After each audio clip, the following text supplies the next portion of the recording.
விஜய் வந்து காவேரிக்கு வந்து ஆறுதல் சொல்கிறாரு. காவேரி நான் அப்படி இல்லை காவேரி, எல்லா ஆம்பளைங்களும் அப்படி இருக்க மாட்டாங்க காவேரி. ஏதோ சந்தர்ப்ப சூழ்நிலையில் உங்கள் அப்பா தவறு பண்ணிட்டாருன்றதுக்காக நீ எல்லா ஆம்பளையும் இப்படி சொன்னால் எப்படி காவேரி? நான் அப்படி இல்லை காவேரி, நீ தான் காவேரி எனக்கு எல்லாமே, நீ தான் என் உலகம் அப்படின்னு சொல்லிட்டுருக்காரு. அதையெல்லாம் கேட்டு வந்து மடியில் பார்த்து அழறாங்க காவேரி. காவேரிக்கு ஆறுதல் சொல்ல முடியாமல் தவிக்கிறார் விஜய். என்ன எப்படி ஆறுதல் சொல்கிறதுன்னு தெரியலையே அப்படின்னு சொல்லிட்டு அடுத்து வந்து எல்லாருமே ரொம்ப சோகமாக இருக்காங்க. சாரதா வந்து எல்லாருமே சீக்கிரமாக தூங்கிடுங்க, நாளைக்கு காலைல சீக்கிரமாக எழுந்துக்கணும் அப்படின்றாங்க. என் அத்தை உண்மையிலேயே இது ரிஜிஸ்ட்ரேஷனுக்கு ஏற்பாடு பண்ணிடவான்னு ஏற்பாடு பண்ணிவிடுங்க தம்பி, நான் தான் சொல்லிட்டேனே நாளைக்கு காலையில் ரிஜிஸ்ட்ரேஷன் பண்ணுறோம், நான் அதுவும் அவங்களுக்கு தெரியாமல் நம்ம பண்ணி ஆகணும், அவங்க ஏதோ பிரச்சனை பண்ணாலும் அதை பார்த்துக்கலாம் அப்படின்றாங்க. சரிங்க அத்தை அப்படின்னு சொல்லிட்டு விஜய்க்கு சொல்கிறாரு. அதன்படி எல்லாருமே வந்து கிளம்புறாங்க. அவங்க வெளியே இருக்காங்க, எப்படி நம்ம போக முடியும் அப்படின்னு சொல்லிட்டு வந்து கேட்டுட்ருக்காங்க. யமுனா போகலாம், அதுக்கு என்கிட்ட ஒரு வழி இருக்குது அப்படின்னு சொல்லிட்டு விஜய் சொல்கிறாரு. நானும் காவேரியும் போயிட்டு அவங்கக்கிட்ட பேசி பிரச்சனை பண்ணிகிட்ருக்கோம், நீங்கள் எப்படியாவது எல்லோரும் வந்து போயிடுங்க அப்படின்னு சொன்னோன்னே, நீங்கள் எப்படி வருவீங்க, நாங்கள் அப்புறமா வரோம், நீங்கள் முதல்ல கிளப்புங்க அப்படின்னோடனே இவங்க 2 பேரும் போய்ட்டு காவேரியும் போய்ட்டு விஜயும் போய்ட்டு என்ன பண்ணுறாங்க, அவங்கக்கிட்ட கேட்குறாங்க, நீங்கள் என்ன தான் நினச்சிட்ருக்கீங்க, இந்த மாதிரி வீட்டு வாசலில் உட்காரது நல்லா தான் இருக்குது, முதல்ல இங்கேருந்து கிளம்புங்க அப்படின்றாங்க காவேரி. நாங்கள் ஏன் கிளம்பணும், நாங்கள் கிளம்ப முடியாது, இதுக்கு ஒரு தீர்வு வர வரைக்கும் நாங்கள் கிளம்ப முடியாது, எங்கள் அப்பாவோட சொத்தில் எங்களுக்கும் பங்கு இருக்குது, சும்மா அப்பா அப்பா சொல்லிட்டு இருக்க, இப்போ வந்து இங்கே பார் தேவையில்லாத பிரச்சனைலாம் பண்ணாமல் மரியாதை கிளம்பிடு அப்படின்றாங்க. அதுக்கு வந்து விஜய் வந்து சொல்கிறாரு, இங்கே பாருங்கள் நீங்கள் ரொம்ப பிரச்சனை பண்ணிகிட்ருக்கீங்க, நீங்கள் சட்டப்படி போனாலும் சரி என்ன ஆனாலும் சரி, நீங்கள் சட்டப்படி போய் நீங்கள் வந்து கோர்ட்டில் பார்த்துக்கினாலும் செகண்ட் ஒய்ஃபுக்கு எந்த வந்து ப்ராப்பர்ட்டியில் பங்கும் கிடையாது, சட்டப்படி இதில் இருக்குது, நீங்கள் வேணால் பார்த்துக்கோங்க, அப்படியே அவர் உயிரோடு இருந்து அவர் கொடுத்தா தான் உண்டு, அதுக்கப்புறமா நாங்கள் எதுவும் சொல்கிறதுக்கு இல்லை அப்படின்னா, அதெல்லாம் இல்லைங்க, எங்களுக்கும் ப்ராப்பர்ட்டியில் எல்லா உரிமையும் இருக்குது அப்படின்றாங்க. அதெல்லாம் இல்லை அப்படின்னு வந்து காவேரி சொல்கிறாங்க. இது என் அப்பா எங்களுக்காக வந்து கொடுத்த வீடு, இந்த வீடை நீங்கள் பறிக்கவே முடியாது அப்படின்றாங்க. அதையும் பார்த்துக்கலாம் அப்படின்னு சொல்லிட்டு செம்மையாக சண்டை போட்டுட்ருக்காங்க. இந்த டைமில் வந்து ஒருத்தராக வந்து பாட்டிக்கு ரொம்ப உடம்பு சரியில்லை, முதல்ல டாக்டர் வீட்டுக்கு கூட்டின்னு போனேன், எத்தனை வாட்டி சொல்கிறேன் கண்டதெல்லாம் சாப்பிடாதீங்க, இப்போ பார்த்தீங்களா எவ்வளோ கஷ்டப்படுறீங்க அப்படின்னு சொல்லிட்டு சாரதா வந்து நைஸாக வந்து பாட்டியை கூட்டிகிட்டு போகிறாங்க. என்னடி நீயும்மா அப்படின்னு, ஆமாம்மா எனக்கும் கொஞ்சம் உடம்பு சரியில்லைம்மா, நீயும் வாடி அப்படின்னு சொல்லிட்டு வந்து எல்லோரும் கிளம்புறாங்க.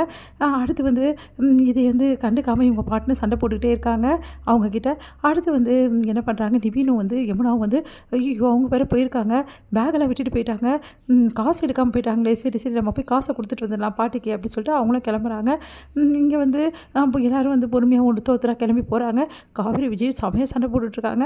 அப்போ வந்து காவேரி வந்து இங்கே பாருங்கள், தேவையில்லாத பிரச்சனை என்ன பண்ணாமல் மரியாதை இங்கேருந்து கிளம்பிடுங்க, அதான் உங்களுக்கு நல்லது சொல்லிட்டேன்.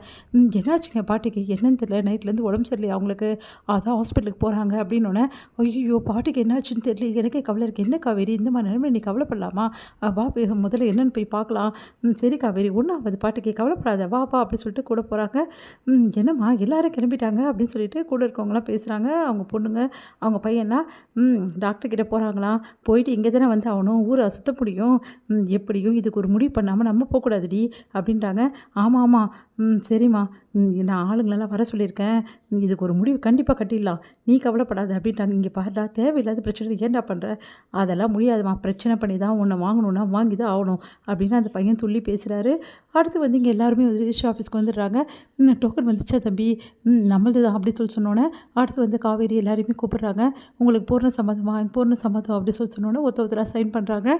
அடுத்து வந்து காவேரி, அதுக்கப்புறமா கங்கா, யமுனா, அதுக்கப்புறம் எல்லாருமே வந்து சைன் பண்ணி முடிச்சிடுறாங்க. முடிச்சுட்டு வந்து சரி உங்களது ரிஜிஸ்ட்ரேஷன் ஆகிடுச்சு, கொஞ்ச நேரத்தில் வந்து பத்திரத்தை வாங்கிக்கிங்க அப்படி சொல்கிறாங்க. ரொம்ப நல்லதுங்க அப்படி சொல்லிட்டு உட்காந்துருக்காங்க. அப்பாடா ரிஜிஸ்ட்ரேஷன் ஆகிடுச்சு, எனக்கு இப்போ தான் நிம்மதியாக இருக்குது, இந்த வீடு எங்கே கைவிட்டு போகும்போது நான் ரொம்ப பயந்து போயிட்டேன், அவங்க வேறு வந்துட்டு போகிறாங்கன்னு ரொம்ப பயந்துட்டேன், நல்ல காலம் அவங்க வரல அப்படின்னு சொல்லிட்டு எல்லாருமே வந்து நிம்மதி அடைகிறாங்க.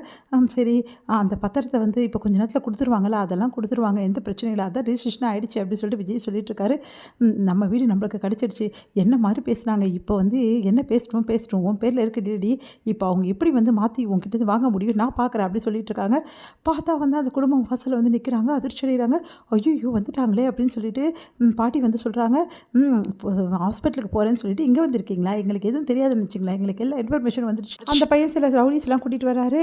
உடனே வந்து விஜய் வந்து சொல்கிறாரு, நீ என்ன பண்ணாலும் ஒன்றும் பண்ண முடியாது, எப்போவோ பேர் மாதிரி ரிஜிஸ்ட்ரேஷன் ஆயிடுச்சு, மரியாதைக்கு வந்து கிளம்பி போயிட்டீங்கன்னா உங்கள் எல்லாருக்கும் நல்லது, இல்லைனா நான் போலீஸை கூப்பிடுவேன் அப்படின்னு அதிர்ச்சி அடைகிறாங்க அந்த புது குடும்பம். எனது ரிஜிஸ்ட்ரேஷன் ஆகிடுச்சா வேறு பேரில் அப்படின்னு சொல்லிட்டு